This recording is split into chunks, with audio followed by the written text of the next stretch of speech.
삼성전자 혼자 돈을 굉장히 많이 번다. 그래서 세금을 많이 내서 우리나라가 평균 GDP를 높이고 돈을 많이 벌었다. 그럼 국민들이 다 좋아할까요? 이게 이제 평균의 역설이 되는 건데 삼성전자 혼자 잘 나가는 게 중요한 게 아니라 국민들 개개인이 다 의미가 있으려면 좋은 직장에 평균적으로 편차가 줄어드는 상태에서 평균적으로 다 잘 살아야 되는데 그래서 대기업 중심 전략에서 중소기업이나 이런 혁신기업들로 빠르게 재편하는 이런 게 좀 필요한데 실질적으로 평균 소득이 아니라 중위소득이 굉장히 중요하다고 얘기를 하잖아요. 마찬가지로 대기업이 잘 성공을 하게 되면 대기업 하나 가지고 우리나라 GDP가 높아지는 현상은 생길 수가 있지만 5천만 국민 자체가 평균적으로 끌어올리는 이런 거랑은 좀 거리가 있을 수가 있어서 공화국 시민 여러분 안녕하세요. 오늘은 경제의 역설의 저자인 유효상 교수님을 모시고 저자 인터뷰를 진행하도록 하겠습니다. 안녕하세요 교수님. 안녕하세요. 이번 책에서 세계적인 경제 현안, 한국 경제의 문제점, 앞으로 나아갈 점들에 대한 이야기들도 굉장히 많은 부분을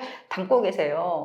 지금 뭐 되게 대공황 정도의 위기다 아니면 뭐 전쟁도 일어나고 어려운 상황인데 K 이코노미가 다시 한번 좀 옛날처럼 부활하거나 나아가려면 어떤 것들을 해야 되나요? 쉽지 않은 얘기지만 네. 지금 글로벌에서 시가총액이 굉장히 높은 종목들 탑 10을 놓고 보면 전부 다 소위 얘기하는 빅테크 기업들, 혁신 기업들이거든요. 아까 처음에 얘기한 대로 무에서 유를 창조한 그 혁신적인 기업가들이 만들어 놓은 마이크로소프트, 애플, 엔비디아 이런 회사들인데 그거는 전통적인 레거시 기업이 아니라 만들어진 지 얼마 안 됐고 대부분 다 그냥 차고에서 만들어진 혁신 기업들인데 지금 전 세계는 혁신 기업들이 주도를 하고 있는데 우리나라 기업들의 시가총액 1등부터 10등까지 놓고 보면 다 레거시 기업들이에요. 삼성전자, SK, LG, 현대차 이런 식으로. 그러면 우리나라가 산업화 시대에는 그들이 대기업 위주로 해서 그렇게 커올 수 있었다고 그래도 변화의 속도가 빠른 세상에서는 굉장히 느릴 수밖에 없으니까 그런 차원에서 놓고 보면 우리나라의 혁신 기업이라고 부르는 데들이 최근 들어서는 스타트업에서 몇몇 성공 사례가 나오긴 하지만 이미 선진국들은 주도 세력들이 그런 혁신 기업들로 넘어갔는데 우리나라는 그런 혁신 기업들이 잘 커지고 있지 않은 이런 분위기 때문에 K 이코노미가 굉장히 어려운데 다시 점프를 하려면 혁신 기업들을 굉장히 빠른 속도로 키워내려고 하는 노력이 있어야 되는데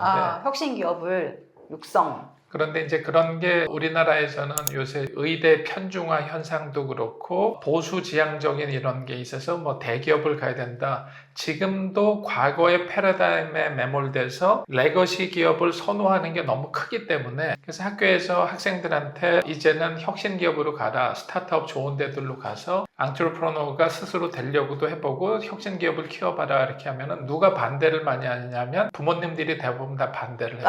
부모님! 네, 무슨 소리를 하는 거냐 그래서 본인이 가고 싶어하는 굉장히 좋은 혁신 기업에 합격을 했는데 집에 가서 반대로. 부모님한테 야단 맞고 돌아와서 철회하겠습니다 이런 경우도 굉장히 많이 있고 미국에서는 좋은 대학을 나와서 똑똑하다는 친구일수록 월급을 받는 거를 치욕으로 생각한다 이런 얘기를 많이 해요. 그리고 그 스탠퍼드 대학 총장님은 그런 얘기를 많이 했어요. 우리 학교에 들어오면 졸업하는 거를 자랑으로 생각하면 안 된다. 재밌는 거는 빅테크 기업에 성공한 기업일수록 드롭아웃이라고 해서 대부분 다 중퇴자들이죠. 마크 주커버그도 중퇴자였었고 스티브 잡스도 대학을 다 중퇴했고 상당히 많은 사람들 빌 게이츠도 대학을 하버드를 다니다가 중도에 이렇게 했는데 혁신을 위해서 자기가 어떤 기회를 포착을 했다 그러면 과감하게 도전하고 이런 게 있어야지 K 이코노미를 다시 살릴 수가 있을 건데 과거에 무에서 유를 창조하던 우리나라가 한강의 기적이라고 부를 때는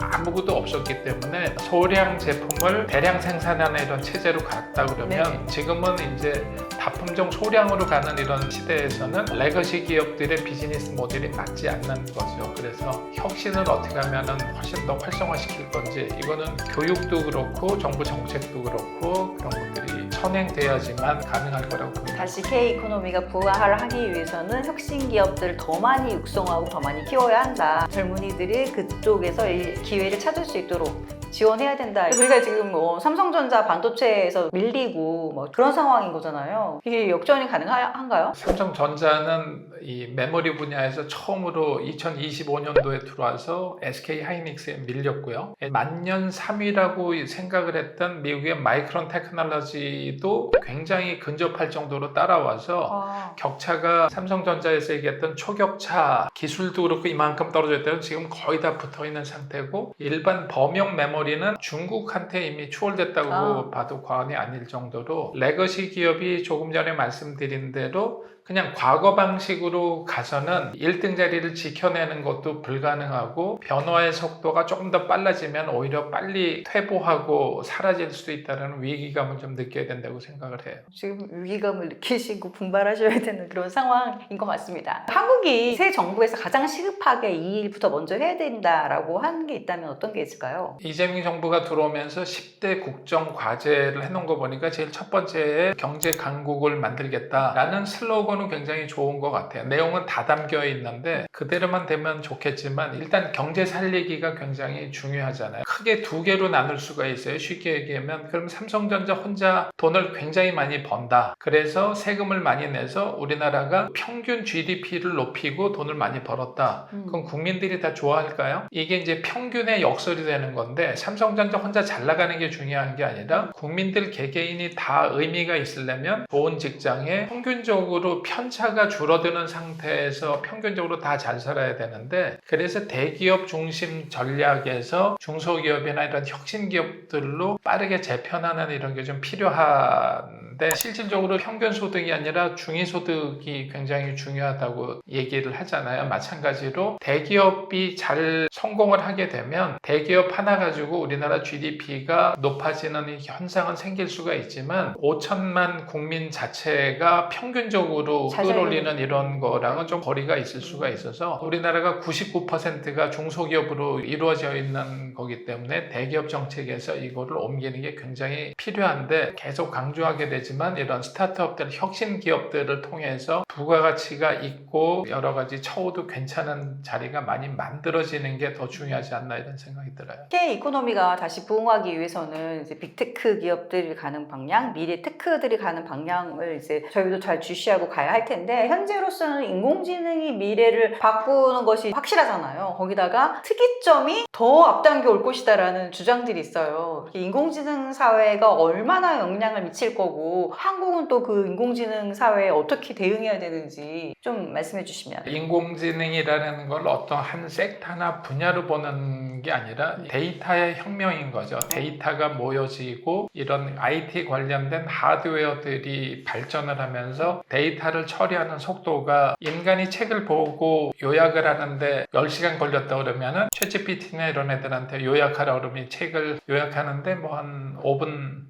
도 안 걸리고 이렇게 하는. 그런데 과연 이렇게 요약을 해놓은 거가 인간이 정리해갖고 요약한 것보다 더 잘했다고 할 수 있느냐? 그거는 또 좀 다른 얘기인 것 같고요. 그래서 지금 말씀하신 대로 모든 사회가 AI로 재편될 것이다. 그거를 이제 AX라고 부르잖아요. 근데 거기에는 조금 전에 말씀드린 대로 데이터가 굉장히 중요한데, AI 전문가라는 거는 이런 거죠. 수학에 가장 뛰어난 AI를 만들고 싶다. 그러면은 수학에 관련된 모든 책을 읽고 얘가 학습을 해가지고 어떠한 질문이 나오더라도 답변도 할 수 있어야 되는데, 그러려면 전 세계에 있는 수학책이 100만 권이 있다. 그럼 100만 권은 얘가 다 학습을 했다 그러면은 최고의 전문가가 될 수 있겠는데, 그게 또 계속해서 새롭게 나올 거 아니에요. 100만 권이라는 거에서 또다시 매년 책들이 나오면 그걸 끊임없이 학습을 해가는 이런 속도도 있어야 되고, 그런데 저런 경우도 굉장히 많은 것 같아요. 수학의 천재를 만들려고 수학 AI를 하는데 학습 데이터는 영어를 집어넣는다든지, 그래서 이거에 대한 이해가 잘 안 돼 있는 상태에서 무작정 달려가는 성향이 굉장히 많이 있기 때문에 저런 얘기 많이 하죠. AI가 있어서 이제 회계사도 필요 없고 변호사도 필요 없을 것 같다. 인간들이 가지고 있는 장점은 뉘앙스 같은 거, 상황 논리에 대한 이런 건데, AI는 학습을 시키는데, 물론 생성형 AI는 그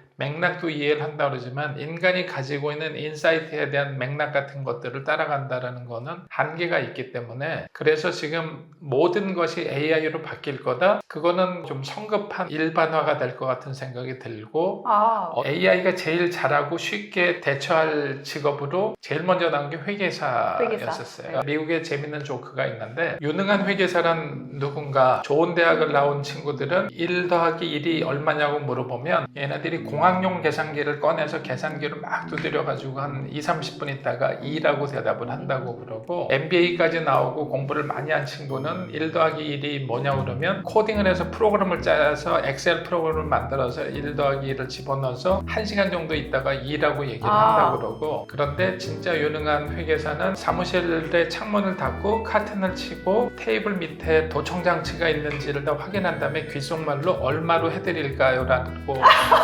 그래서 그 맥락과 니즈를 이해하는 거? 그게 진짜로 유능한 회계사라고 과연 지구상에 존재하는 모든 인간들이 다 투명하고 정직하다면 없어지겠죠 회계사가 그런데 과연 모든 인간들이 그럴까? 세금을 탈루하는 사람들도 있고 세금 좀 줄이자고 하는 사람들도 있고 대충 넘어가려고 하는 사람들도 있고 마찬가지로 변호사도 없어질 거다 판례에 따라서 간다고 그러는데 그럼 같은 절도 사건, 같은 살인 사건, 같은 사기 사건도 다 다르잖아요. 굉장히 다를 수가 있는데 유무죄도 그거를 다르고. 과연 그걸 다룰 수가 있겠는가? 그럼 잘못하면 AI한테 인간이 가지고 있는 편견을 그대로 옮겨져서 바이어스가 만들어지게 되면 세상은 오히려 더 굉장한 혼란이 올 수가 있기 때문에 AI 시대가 올 거다라고 하기에 앞서서 굉장히 그 중요한 교육이나 컨센서스를 이루어야 되는 거는 인간들이 가지고 있는 편향성이나 편견에 대해서 철저하게 자기인식이 필요하고 이거를